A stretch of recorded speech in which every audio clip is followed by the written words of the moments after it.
దేశంలో ఓట్ల దొంగలు 5 రకాలుగా ఓట్ల చోరీ. రాహుల్ గాంధీ నిన్న ప్రతిదీ డీటెయిల్డ్ గా ప్రజెంటేషన్ ఇచ్చేటటువంటి ప్రయత్నం చేసిండు. ఈసీ ఎలక్షన్ కమిషన్ మొత్తం కూడా బీజేపీ చెప్పు చేతల్లో నడుస్తా ఉంది. ప్రధానంగా కర్ణాటక ఎన్నికలలో మాత్రానికి దొంగలు పడ్డట్టే పడి మాకు ఎక్కడైతే పాజిటివిటీ ఉందో, మాకు ఎక్కడైతే ఎక్కువగా ఓట్లు పడే అవకాశం ఉందో ఆడ దొంగలు పడ్డట్టు పడి ఓట్లను మొత్తాన్ని తీసేసిరని చెప్పి రాహుల్ గాంధీ చెప్తున్నాడు. లెక్కలతో సహా చూపించేటటువంటి ప్రయత్నం చేస్తా ఉన్నాడు. మరి దీనికి ఈసీ ఏం సమాధానం చెప్తుంది? ఎలక్షన్ కమిషన్ ఏం సమాధానం చెప్పబోతా ఉన్నది? ఏం రిప్లై ఇవ్వబోతా ఉన్నది? దేశవ్యాప్తంగా ఇప్పుడు రాహుల్ గాంధీ మాట్లాడుతున్నటువంటి మాటలు చాలా సంచలనం రేపుతా ఉన్నాయి, చాలా ఆసక్తి రేపుతా ఉన్నాయి. ఒక కర్ణాటకతో పాటు దేశవ్యాప్తంగా కూడా ఇష్టానుసారంగా చేస్తా ఉన్నారు. మోదీ ఎట్లా చెప్తే అట్లా ఈసీ నడుస్తుందని చెప్తున్నారు రాహుల్ గాంధీ. ఇగో బెంగళూరు సెంట్రల్ లోక్సభ సెగ్మెంట్ లో భారీగా గోల్మాల్. మహదేవర అసెంబ్లీ నియోజకవర్గంలో దాదాపుగా 1,00,000 ఓటర్ల జాబితాలో లొసుకులు బయటపెట్టిన ప్రతిపక్ష నేత అధికార బీజేపీతో ఈసీ కుమ్మక్కై ఓట్లను దొంగలించిందనే ఆరోపణ, ఆధారాలు సమర్పించాలని రాహుల్ ని కోరిన కర్ణాటక ఎన్నికల సంఘం రైట్గా ఆధారాలు సమర్పించాలని చెప్పేసి రాహుల్ గాంధీని ఆల్రెడీ ఈసీ కోరిందట. రాహుల్ వ్యాఖ్యలు నిరాధారం అని చెప్పేసి బీజేపీ చెప్తున్నాడు. మరి అయితే రాహుల్ గాంధీ గారు ఇప్పుడు మీ దగ్గర ఏం ఎవిడెన్స్ అయితే ఉన్నదో ఇక్కడ మహదేవర అసెంబ్లీకి సంబంధించి కానీ లేకపోతే బెంగళూరు సెంట్రల్ కి సంబంధించి కానీ, ఎందుకంటే అంత పెద్ద పార్టీకి నాయకత్వం వహించేటటువంటి పెద్ద నాయకుడు ఖచ్చితంగా ప్రూఫ్ లేకుండా అయితే మరి మాట్లాడు. ప్రూఫ్ని తీసుకుపోయి సబ్మిట్ చేసేటటువంటి ప్రయత్నం ఈసీకి చెప్పాలి. ప్రతి పేజీలో ప్రతి దినపత్రికలో కూడా ఇవే హైలైట్ గా మనకు కనబడతా ఉంది. ఈ రోజు వార్త ఇగో బీజేపీ చెప్పు చేతల్లోకి ఈసీ ఇలా డీటెయిల్ గా పేపర్ పట్టుకొని చెప్తున్నాడు. మహారాష్ట్ర ఎన్నికల ఈసీ అక్రమాలు బీజేపీ కోసం ఓట్లను దొంగలించింది. అసెంబ్లీ ఎన్నికల కంటే మధ్య కొత్తగా 1 కోటి ఓటు స్లిప్లు పుట్టుకొచ్చినాయట. 1 కోటి స్లిప్లు పుట్టుకొని వచ్చినాయట.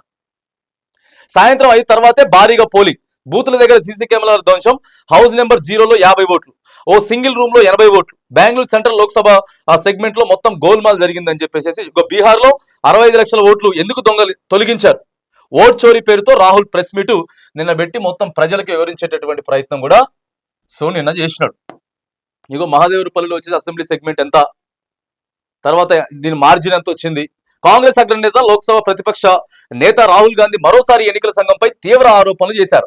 దేశంలో ఓట్ల దొంగతనం జరుగుతుందని, పలు రాష్ట్రాల్లో ఎన్నికల సంఘం అధికార బీజేపీతో కుమ్మక్కై ఓట్లను దొంగలించి. ఇప్పుడు ఎట్లుంటుంది అంటే కాంగ్రెస్ పార్టీ అధికారంలోకి వచ్చినటువంటి రాష్ట్రాలు అయితే ఉన్నాయి కదా, అక్కడ మాత్రానికి మాట్లాడరు అని చెప్పి ఇప్పుడు బీజేపీలు చెప్తారు. తెలంగాణలో అధికారంలో ఉన్నారు, తర్వాత కర్ణాటకలో పీకినట్టుంది. ఈ మధ్యలో పీకిందా? మొన్నటిదాకా వాళ్ళే ఉండే, ఇప్పుడు మారిపోయింది. కాబట్టి ఎక్కడెక్కడైతే మరి వచ్చిందో అక్కడ ఎందుకు మాట్లాడరు అని చెప్పేసి మరి అదొక ప్రస్తావన కూడా వస్తూ ఉన్నది. వీళ్ళు ఓడిపోయిన దగ్గర మాత్రమే జరుగుతూ ఉంది.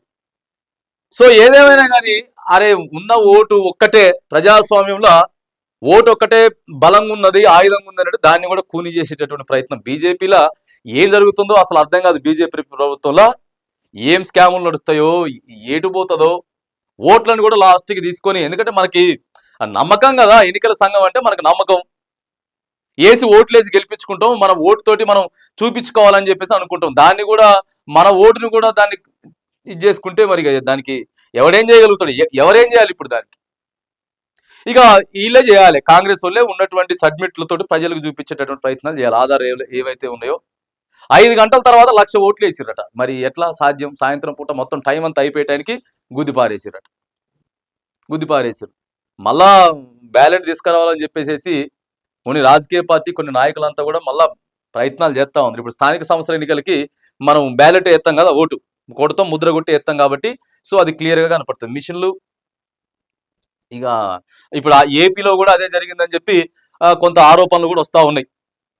జగన్మోహన్ రెడ్డి కూడా 11 సీట్లు వచ్చినాయి బాబు, నాకు కనీసం 100 రావాలా, అప్పుడు మరి నాకు 155 వచ్చినాయి, కనీసం ఇప్పుడు 100 రావాలి, తగ్గితే ఇంత రేంజ్ లో లేదు కదా, ఉన్న పైసలు మొత్తం తీసుకుపోయి నేను ప్రజలకే పంచిపెట్టిన అయినా కూడా 11 సీట్లు ఏంది అనేది మరి ఆడ కూడా చర్చ నడుస్తుంది. ఎందుకంటే మరి అక్కడ అలయన్స్ లో ఉంది బీజేపీ అలయన్స్ లో టీడీపీ జనసేన నడిచినాయి కాబట్టి ఇట్లా ఆరోపణలు వస్తా ఉన్నాయి. దానికి ఎవరేం చేయాలి? కేంద్రంలో ఎవరుంటే వాళ్ళ మాట ఈసీ ఉంటే ఇక ప్రజాస్వామ్యంలో వ్యవస్థలో ఉండటం ఎందుకు? ఇక ఏదేమైనా కానీ ఇక మరి నిన్న మాత్రం పోరాడాలి, దీని మీద గట్టిగా పోరాడాలి.